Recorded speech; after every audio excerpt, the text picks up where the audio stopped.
Estás escuchando Amigos de los Castillos en radioviajera.com.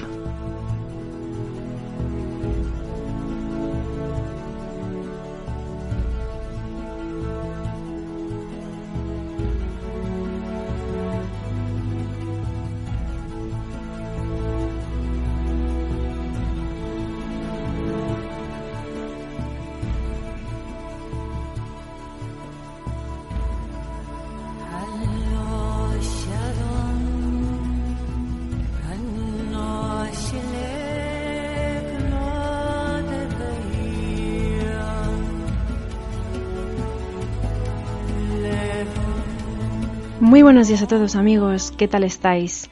Bueno, antes de nada quería disculparme con todos vosotros por haber estado 2 semanas sin programa, ausente, pero bueno, ha sido a causa de un problema de salud del que ya estoy más recuperada y lista para seguir dando guerra por aquí, por Radio Viajera.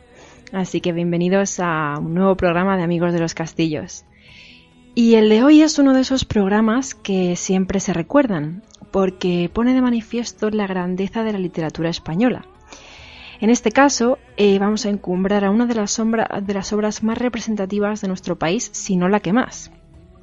Y es que hoy vamos a hablar de castillos que aparecen en Don Quijote de la Mancha, o que están relacionados con ello, que es la obra cumbre de Cervantes y que todos, absolutamente todos, hemos estudiado o por lo menos hemos oído el primer fragmento. En un lugar de la Mancha de cuyo nombre no quiero acordarme, no ha mucho tiempo que vivía un hidalgo de los de lanza en astillero, adarga antigua, rocín flaco y galgo corredor. Una olla de algo más vaca que carnero, salpicón las más noches, duelos y quebrantos los sábados, lentejas los viernes, algún palomino de añadidura los domingos, consumían las 3 partes de su hacienda. El Quijote es además una de las obras traducidas a más idiomas, concretamente a unas 50 lenguas diferentes. Ya sabéis que las aventuras del hidalgo Alonso Quijano transcurren en Castilla-La Mancha, y es ahí donde viajaremos hoy para conocer algunas de estas fortalezas que Cervantes eligió para emplazar su gran obra, que por cierto también están reunidas bajo una ruta del Quijote promocionada por Turismo de Castilla-La Mancha. Así que sin más dilación, comenzamos.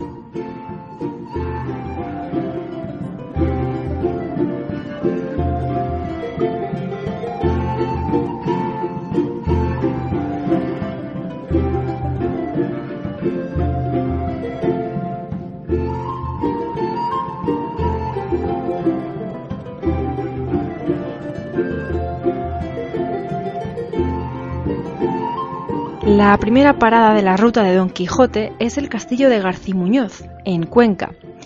Garcimuñoz fue reconquistada en 1182 por Alfonso VIII de Castilla. En 1305 pasó a manos del infante escritor Don Juan Manuel, junto con Alarcón y Belmonte, quien construyó un nuevo castillo sobre el Alcázar árabe.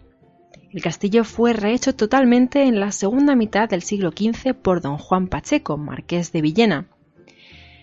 Comenzó siendo solamente una fortaleza, bastión de vigilancia del marquesado de Villena, y alcanzó notoriedad eterna el día que, asaltando estos muros, cayó herido Jorge Manrique cuando luchaba contra el marqués en 1479 en una emboscada tendida por los habitantes del pueblo.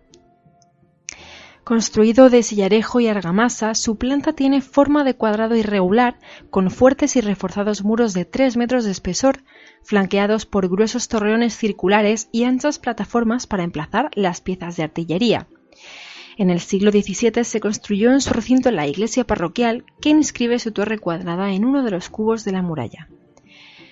Tuvo en sus orígenes 2 plantas más la planta baja, dispuestas en torno a un patio central o patio de armas.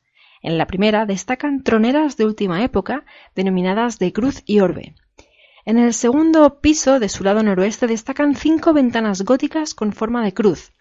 Tanto en los lienzos como en los cubos posee el clásico cordón o bocel decorativo, muy característico de las fortificaciones del siglo XV. Las ventanas del primer y del segundo piso en sus alas noroeste y suroeste dan testimonio de que una parte del castillo tuvo finalidad palaciega. La portada, que es una joya entre los castillos de España, está hecha con sillares.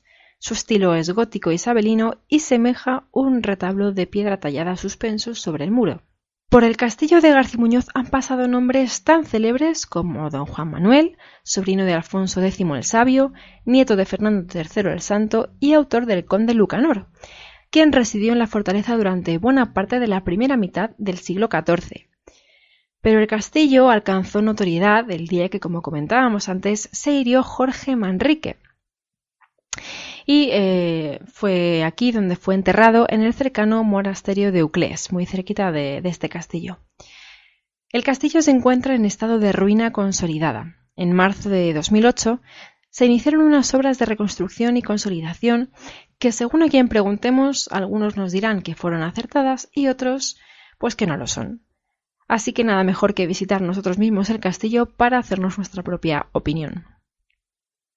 Se conserva todo el recinto de los muros exteriores con troneras, pero el interior está derruido, excepto las edificaciones de los sótanos, por haber sido reutilizadas durante el siglo XIX como cementerio.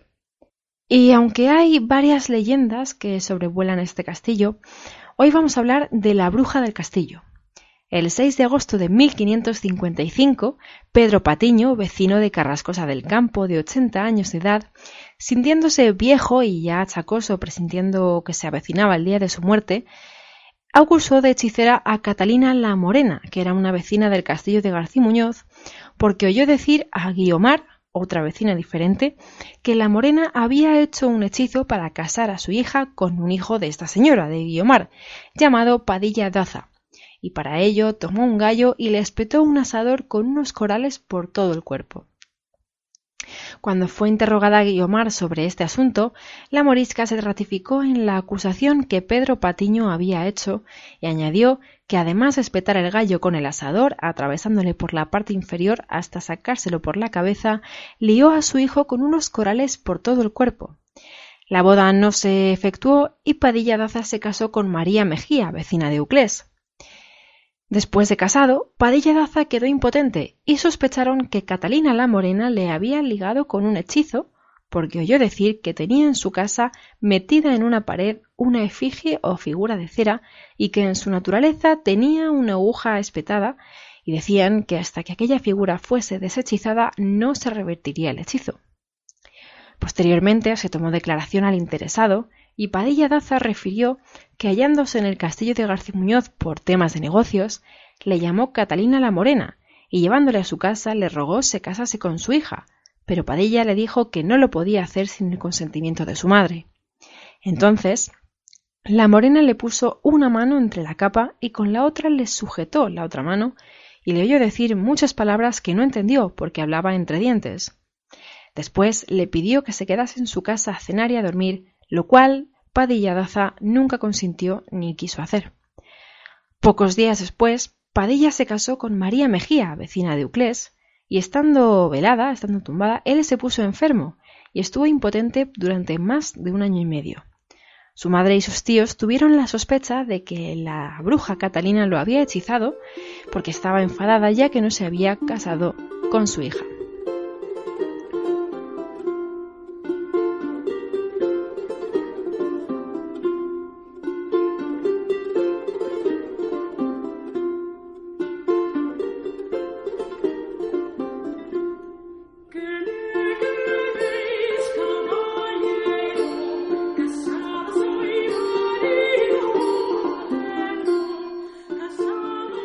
Avanzamos y llegamos al castillo de Rochafrida, en Albacete. El castillo de Rochafrida fue construido en el siglo XII, durante la ocupación musulmana, por la tribu berberisca Masmuda. Probablemente este castillo cayó en manos cristianas a raíz de la conquista cristiana de los castillos de Alhambra y Peñarroya, entre 1198 y 1200 más o menos, y de la toma de la plaza de Alcaraz en 1213 por los caballeros de la Orden Religioso-Militar de Santiago. Sería por entonces cuando se le denominaría con el nombre de San Felices, en honor a San Félix de Valois, ermita francés que, junto con San Juan de la Mata, en 1197, y con autorización del Papa Inocencio III, fundaron la Orden de los Trinitarios, que tenía como único objetivo el rescate de los cristianos. El 26 de abril de 1216, Enrique I de Castilla, el Rey Niño, lo entregó a don Suero Tellez de Meneses, con las dehesas y tierras que había en su entorno. Pocos años después pasó a manos de la Orden de Santiago, y ya en el siglo XV, durante el reinado de Isabel y Fernando, la fortaleza quedó en total abandono. El de Rochafrida es un castillo roquero de tipo y destino militar, que tiene un recinto amurallado levantado sobre la roca. La planta del castillo es un polígono irregular de 12 lados, forma impuesta por la morfología del terreno para cubrir y vigilar cualquier recoveco y hueco por el que pudiera acceder el enemigo. La muralla tiene un espesor de más de 2 metros y su altura también sería de aproximadamente unos 2 metros. Tiene almenas y, dado lo abrupto del cerro y el buen revoque de la pared con el mortero, la escalada por cualquier lienzo era extremadamente dificultosa. Tenía varias torres de las que hoy solamente se conserva parte de los muros. El cerro está rodeado por una franja lacustre muy cenagosa de unos 200 metros de anchura que hace de auténtico foso. Cuenta además con un puente levadizo sobre el río Alarconcillo. Por todo esto, la fortaleza sería prácticamente inexpugnable, sobre todo por la caballería, que quedaría clavada en el fango ante cualquier intento de ataque. En el castillo se han encontrado restos arqueológicos que evidencian el origen árabe del mismo, tales como puntas de flechas de hierro, pequeños cuchillos o láminas de sílex, y especialmente pequeñas placas o escudillas forradas de oro que responden por sus características a un tipo de decoración de origen árabe, en la que los motivos se repiten continuamente rellenando cualquier hueco, como si se tuviese cierta manía a los espacios vacíos. Esta es una decoración geométrica fundamentalmente antiicónica y típicamente árabe, como hemos comentado. Muy cerquita del castillo de Rochafrida se encuentra la cueva de Montesinos, lugar en el que su personaje, Don Quijote, sufría el encantamiento más intenso y famoso de la literatura universal. Esta cueva aparece en la segunda parte de la obra de Cervantes, durante la cual cuenta la leyenda que el ingenioso caballero, en un afán de demostrar su valentía, se empeña en bajar a una de las cuevas más profundas que se conocían entonces, y esta era la cueva de Montesinos. La forma de acceder a la cueva fue a través de una cuerda, y después de tanto esfuerzo para entrar, Don Quijote se durmió y comenzó a soñar. Una vez que se despertó de su profundo sueño, le contó a Sancho y al guía que les acompañaba todo lo que había creído ver en ese espacio, fruto, por supuesto, de su encantamiento. Es en ese preciso instante en el que Sancho Panza se da cuenta de la locura del hidalgo, tras varias sospechas a lo largo de toda su andadura.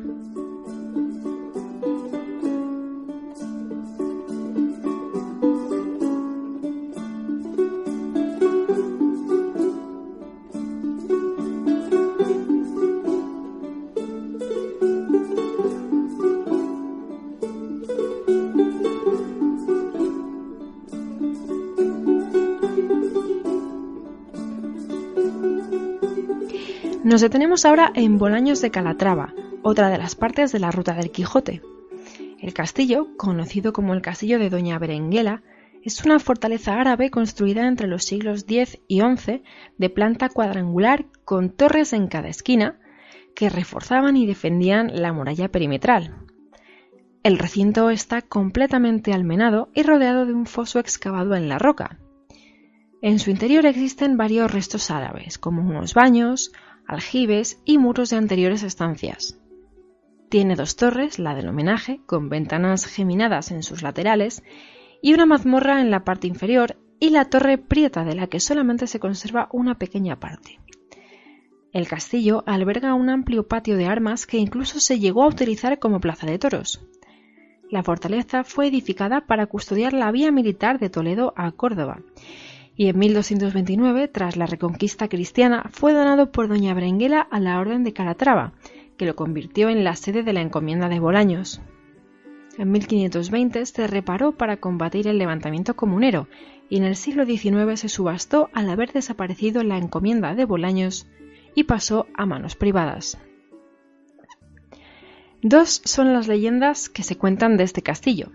La primera gira en torno a la reina que da nombre a la fortaleza, y es que cuentan que en uno de sus aposentos dio a luz a su primogénito, Fernando III el Santo, y es por lo que se conserva en una de sus paredes lo que parece ser la huella ensangrentada de una mano, probablemente del parto. Sin embargo, hay estudios que desmitifican este hecho, pues afirman que doña Berenguela nunca estuvo allí. Existe otra leyenda en torno al castillo, que asegura que este se encuentra surcado de pasadizos secretos con innumerables tesoros que comunicaban con la Sierra del Pardillo y con el convento de los dominicos de Almagro, y que permitían escapar de él en caso de asedio. Ninguno de estos tesoros ha sido, por supuesto, encontrado, pero sí en los años 40 un grupo de estudiantes apoyados en esta leyenda encontraron un pasadizo desde el Pozo de la Nieve en dirección al castillo y recorrieron unos cuantos metros.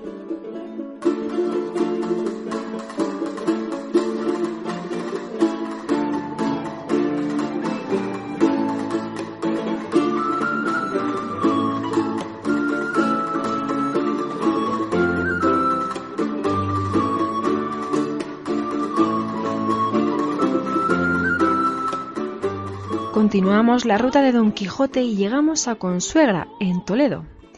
El castillo pertenece a los primeros tiempos de la Reconquista y pudo ser construido por los caballeros sanjuanistas hacia la segunda mitad del siglo XII o principios del siglo XIII, sobre una defensa romana transformada en época visigoda y posteriormente convertida en fortaleza musulmana.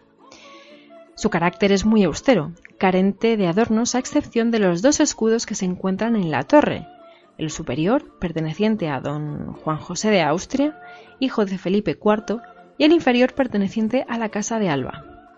En la torre albarrana se encuentran los aljibes, las cocinas, la llamada nave de archivos y la ermita construida en el siglo XIII, y desde esta altura observamos todo el pueblo dividido en dos por el río Amarguillo.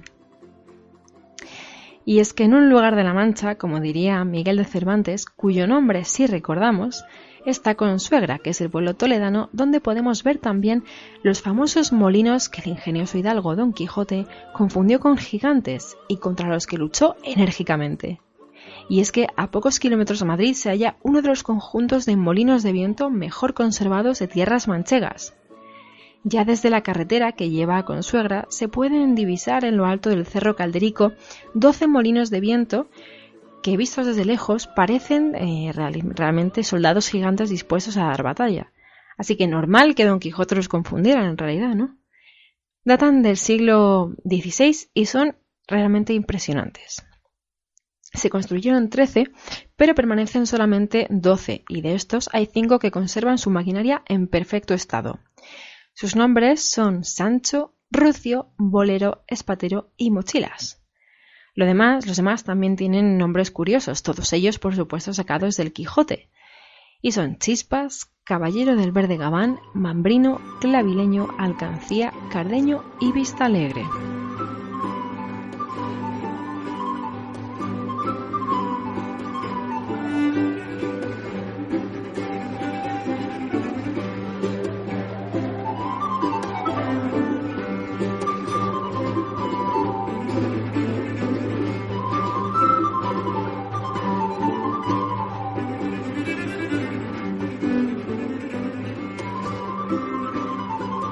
En esto descubrieron 30 o 40 molinos de viento que hay en aquel campo, y así como Don Quijote los vio, dijo a su escudero: «La aventura ha guiado nuestras cosas mejor de lo que acertáramos a desear, porque ves allí, amigo Sancho Panza, donde se descubren 30 o pocos más desaforados gigantes, con quien pienso hacer batalla y quitarles a todos las vidas, con cuyos despojos comenzaremos a enriquecer, que esta es buena guerra, y es gran servicio de Dios quitar tan mala simiente de sobre la faz de la tierra». «¿Qué gigantes?», dijo Sancho Panza. «Aquellos que allí ves», respondió su amo, «de los brazos largos que los suelen tener algunos de casi 2 leguas». «Mire vuestra merced», respondió Sancho, «que aquellos que allí se parecen no son gigantes, sino molinos de viento, y lo que en ellos parecen brazos son las aspas que, volteadas del viento, hacen andar la piedra del molino».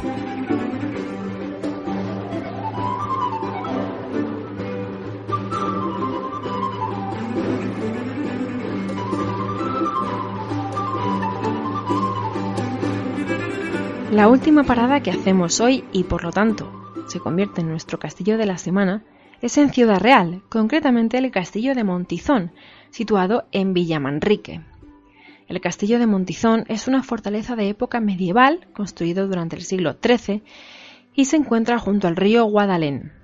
Para construirlo se aprovechó un corte vertical de la masa rocosa del cerro en donde está ubicado, que le sirve de gran foso natural en su lado este. El castillo de Montizón controlaba uno de los caminos que desde Montiel llevaban hasta Jaén, y por aquí transcurría la vía Hercúlea o Augusta, que desde Cádiz conducía hasta la vía Tarraconense. Se data su construcción durante el mandato de don Pelayo Pérez Correa, allá por 1242, maestre de la Orden de Santiago. Probablemente fue reconstruido o levantado de nueva planta sobre restos de un castillo anterior. Fue testigo de las luchas civiles del siglo XV entre don Miguel Lucas de Iranzo, partidario de Enrique IV, y los Manrique, que eran partidarios del infante Alfonso. Los Manrique consiguen tomar el castillo en 1467. Pocos años después, Jorge Manrique fue 13 de la Orden de Santiago y comendador del castillo de Montizón. Aquí vivió con su esposa y se cree que fue aquí donde escribió algunas de sus obras. Dentro del castillo existen 4 recintos sucesivos.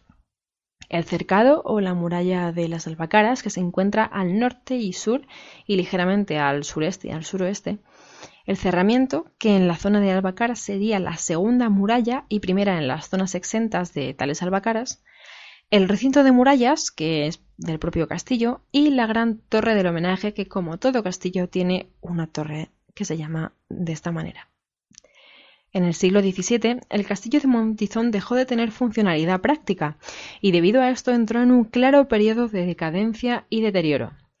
En el año 1855, con las leyes desamortizadoras, concretamente la Ley Madoz, el castillo y las tierras circundantes fueron vendidos en pública subasta y su comprador, don Antonio de Lara y Villada, marqués de Villamedina, hizo en él diversas reformas y modificaciones, tratando de convertirlo en palacio y casa de labor y desfigurando todavía más su estado ya primitivo de por sí. Posteriormente han sido otros los propietarios de este castillo, hasta llegar a los actuales, que es la conocida familia de don Samuel Flores Romano. A lo largo de su historia se han llevado a cabo en ella sucesivas modificaciones, y es Monumento Histórico-Artístico Nacional desde 1983. Y además es la fortaleza que mejor se conserva de toda la zona del campo de Montiel. Como hemos dicho antes, del castillo de Montizón fue comendador Jorge Manrique, y se cree que fue aquí donde escribió sus famosas coplas.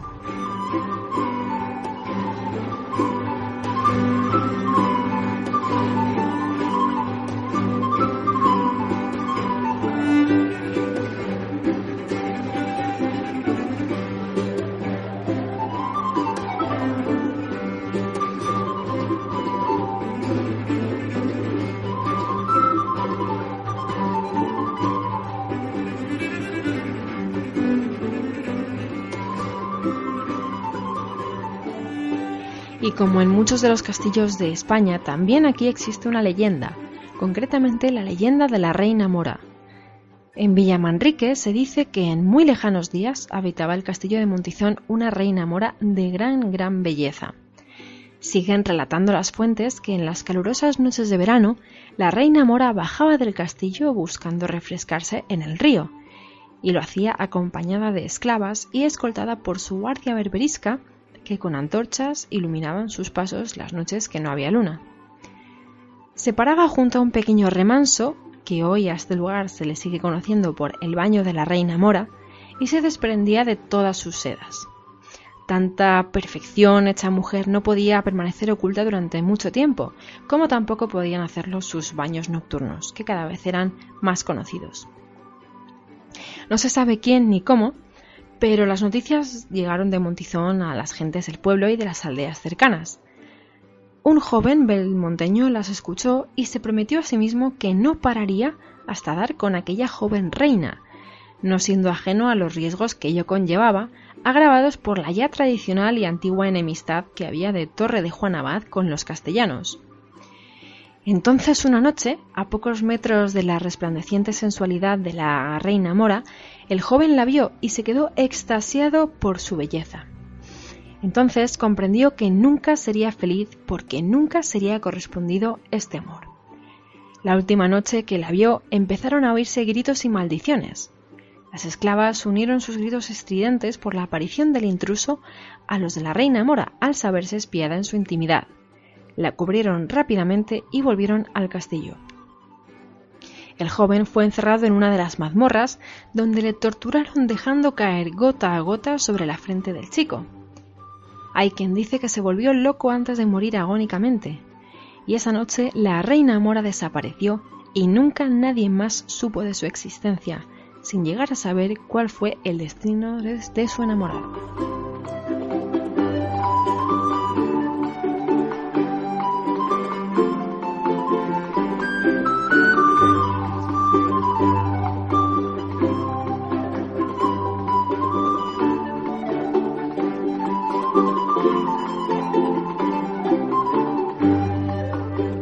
Para todos los que queráis visitar este castillo, tenéis que tener en cuenta que su horario es limitado y debe visitarse con guía, o sea que hay que solicitarlo previamente al Ayuntamiento de Villamanrique.